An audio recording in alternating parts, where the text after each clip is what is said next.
G'day, ZiggyD here, and welcome back for some more Albion Online. In this video I'm going to be going over the resource gathering system and kind of how the economy and how all that works. So, in this game, the economy is completely player driven. All resources are found by players, and nearly everything is crafted by players as well. So that means every piece of lumber that you use to build a building, or every bow that you craft out of a piece of wood is going to come from an actual player. Now, resource scarcity is a big deal. Like, it's the driving force behind the economy. The idea that rarer resources are rare and difficult to get, and that control of land is important. And that's why, as you move up through the maps in the zone, we start off with, safe zones, which have no PvP in them, and only low tier resources. And then as we move up into partial PvP zones and full PvP zones with control held by guilds, we get rarer and more valuable resources. So, and on top of that idea of resource scarcity and controlling zones is that resources replenish slowly, they regenerate slowly. Now, whenever you go to harvest a resource, so here is a tier 3 tree, I'm going to get some coarse wood from this, you can see 8 of 11. Now this will replenish very slowly, trees will regrow very slowly, and if someone has been through a zone recently and harvest the resources, you're going to be able to get a lot less. Maybe you'll come across a patch of trees that only have 1 total logs in them, or ore veins that only have like 1 chunk of steel ore in them. So that sort of scarcity is very important as well, and that's why when you get into PvP zones, people will fight over these higher tier resources. And that is an important point for the game. It's an important driving point of the economy, this sort of idea of scarcity. Now, the next thing to note is how the tier system works. So, this game is a little bit like Minecraft. You start out punching basic trees, so this tree just here is a tier 1 tree, rough wood, and you can actually chop this without an axe. So even if I didn't have this axe right now, I could basically walk up to and punch this tree. Now, the idea is then that you use that tier 1 things to craft this tier 1 wood to craft your tier 1 novice gathering tools. So once you have tier 1 tools, you can start to gather tier 2 resources. So right now I have a tier 3 axe. This means if I find myself a tier 4 tree, so a more advanced tree, I can start chopping that.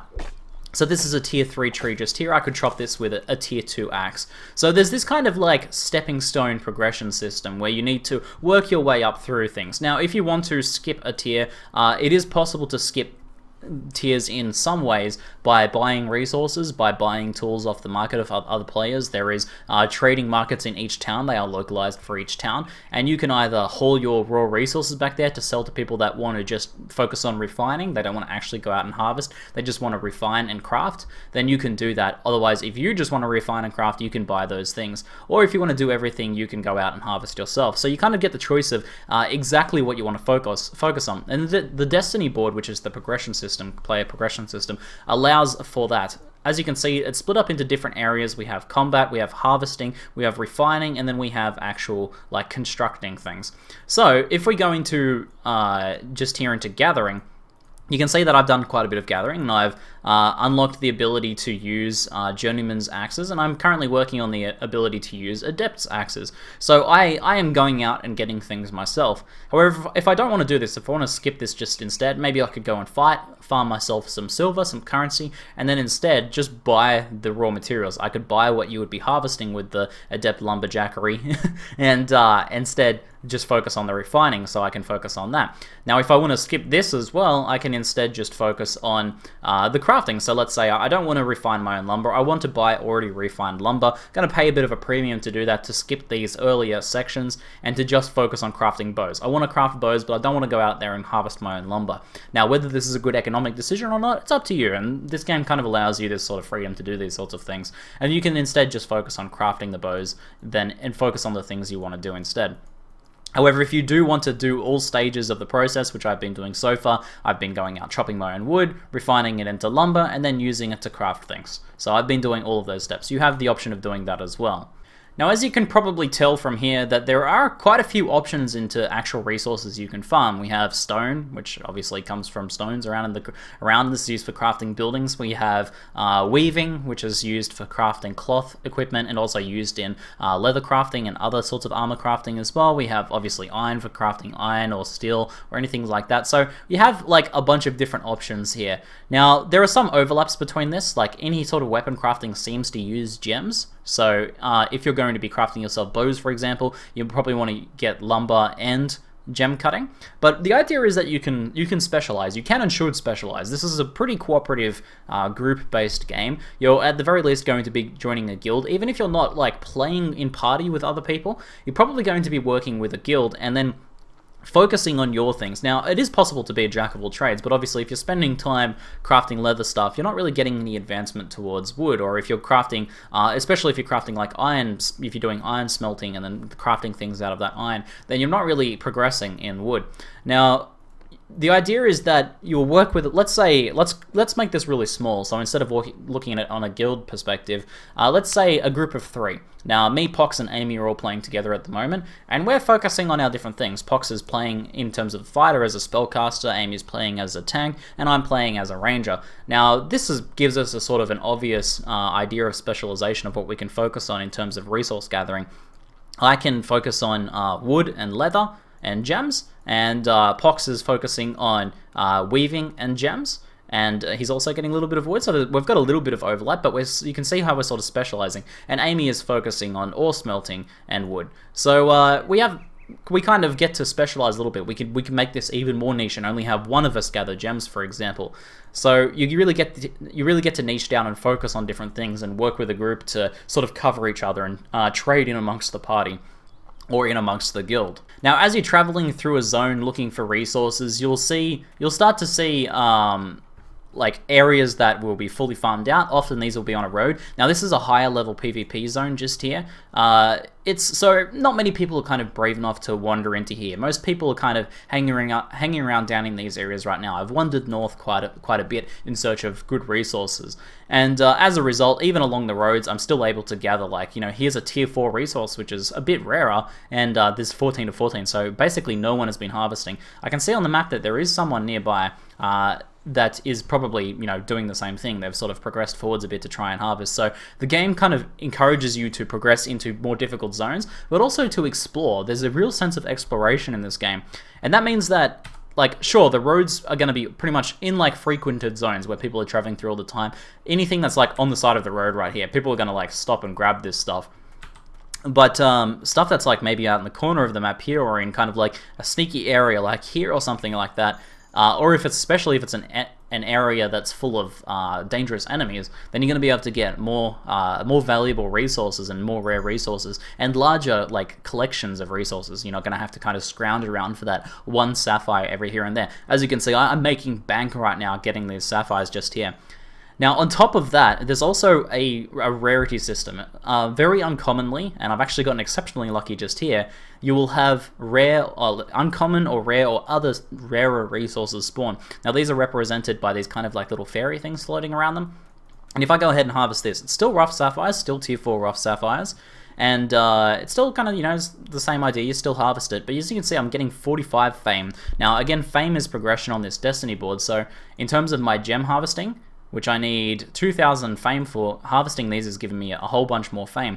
Now, these are also used in rarer crafting, higher tier crafting as well, so these are pretty rare and valuable resources just here. I've gotten lucky both of these have spawned, but it's not just a luck thing, it's because hardly anyone has been into this area just yet, so I'm getting the really fat, juicy resources right now, so I'm going to go ahead and harvest all of these ones just here. Now, these do come at a bit of a higher cost. The durability of your gem hammer is getting wrecked a lot more by harvesting these uncommon sapphires from what I've seen, but because it's a rare and valuable thing, it's going to be worth it for me, and in terms of that progression, it's going to help a lot as well. So I'm kind of like racing against this other guy, and I'm just keeping an eye on my map at the moment right now, because this person could go hostile and try and PvP me to try and take these resources, but I should be able to grab them before he gets down here. It's also getting dark, which is making things a little bit more scary and tense. Now, another really important point about the resource system in this game is not only are you trying to explore and compete with other players over limited resources, but you also have to really plan how you get there and get back. Most of the traveling, as I mentioned in my first impressions, is done on foot, or on horseback, or on oxback. Like, you really have to kind of get out there yourself. You really have to take the time to travel. And although this slows the pace of gameplay down, it does create like a sort of an interesting strategic aspect to the resource gathering. Now, you do have a limited carry weight, and as you increase in carry weight, so I'm at 110% right now, I'm becoming incumbent, and it's slowing me down quite a bit. Now, I can probably drop a little bit of stuff just here to speed myself up slightly, but basically, the greedier I get, the more I'm slowed down, and the more dangerous things become from me. Because if a player engages me just now, I'm gonna have a really hard time getting away. And if you see a really slowly moving player kind of wandering around in a PvP zone, you know that they're a particularly juicy target to kill, because you know if you kill them, they're going to be carrying a bunch of potentially rare resources that you can simply take off them. You don't always need to harvest everything yourself, you can potentially harvest it from other players. So you really need to think about how you get there and get back. So you can use a horse to offset some of the weight. So for example, 107 now, horse is going to bring me down to 83%, and horse allows me to travel faster. So I'm okay right now, but I'm not actually carrying that much resources. This is basically just kind of like what you can carry. It's not a great deal of resources. If, however, you do decide to go on a really heavy resource run, and you really want to just get as much as you can, then you can bring an ox out with you. And ox greatly multiplies your carry weight. I can see a guy just there, so I'm just gonna move out. He's not flagged for PvP, but we'll just be careful just in case and move on. Now, the ox allows you to do something like get 200% carry weight to the point where you actually can't move your player, but you can mount up on the ox and then move around on the ox. Now this obviously means you can carry a huge amount of resources, so I can essentially ox from gemstone to gemstone, and it's kind of like min-maxing resource gathering. But if you're actually caught in combat, you literally can't move, and you've become a very dangerous sort of, you've gotten yourself into a very dangerous position. So you do have to sort of weigh up the risk of taking large amounts of resources back out of a zone, because you have to plan, let's say there's a lot of really good resources in Dunmareg here, which is actually many zones away from. Let's actually say in a PvP zone just here, there's a PvP zone just here. You might have to travel several zones back to your town where you're going to be doing your crafting. You really have to plan out that entire trip, and traveling in numbers becomes an important thing to consider as well. So I'd say that the resource gathering in this game is pretty simple. It's not particularly complex, but there's a lot you can do. There's a lot of options. There's kind of a lot of freedoms into how you approach it. You can really get into doing basically everything you want. You can have a hands-on for every step of the process, or you can really focus on just a couple things that you really want to do. So it does have that freedom, and it also drives gameplay in a big way. This game being a heavy PvP and heavy guild focused and heavy competing over land and limited resource focused game, this although simple resource system, it does a really good job, it seems, of driving gameplay. So I found it pretty engaging overall and pretty interesting to learn, and again, kind of just one of those things that's feeding into this idea of discovery and exploration especially. That's probably my favorite part about it, that it does really encourage you to explore. I remember just yesterday on stream, me, Amy, and Pox were, see, as you can see, this has worn down the durability really quickly, and I can't actually get the rest of this rare resource just here. So just recently, I'm going to head away from this guy, me and Amy and Pox were traveling. We'd planned to travel from something we were heading from Seamouth, and we really wanted to get to Fox Ridge to try and explore some of these dungeons. And as we were heading through Toadmarsh, if I click on just here, if I go down into the map, if it'll let me, there we go. we were heading out along this road, and we got to this river just here, and we were like, well, we could head through to Fox Ridge where we want to go. But then Pox gets the idea of hey, this is kind of this kind of the river here is kind of separated off, and most people are just going to head along the road this way. Let's explore down in here. So we explored along the river, and we found so many rare resources, just loaded full of rare trees and rare gems and rare ores and stuff like that. So we were encouraged to explore, and when we did, we were actually really rewarded for it. So that's I find that to be particularly an engaging thing in this game. It's something that I feel like I've been missing in MMOs. There's never really been a reward for exploring off the beaten path. There was a little bit of that in Arcade with people hiding tree farms and stuff like that, but I feel like this game's doing it really well. So anyway, guys, hopefully you found this an interesting look at the resource gathering system in Albion. If you guys have any questions about how it works, feel free to ask in the comments below. That's it for now. I'm ZiggyD, and thanks for watching.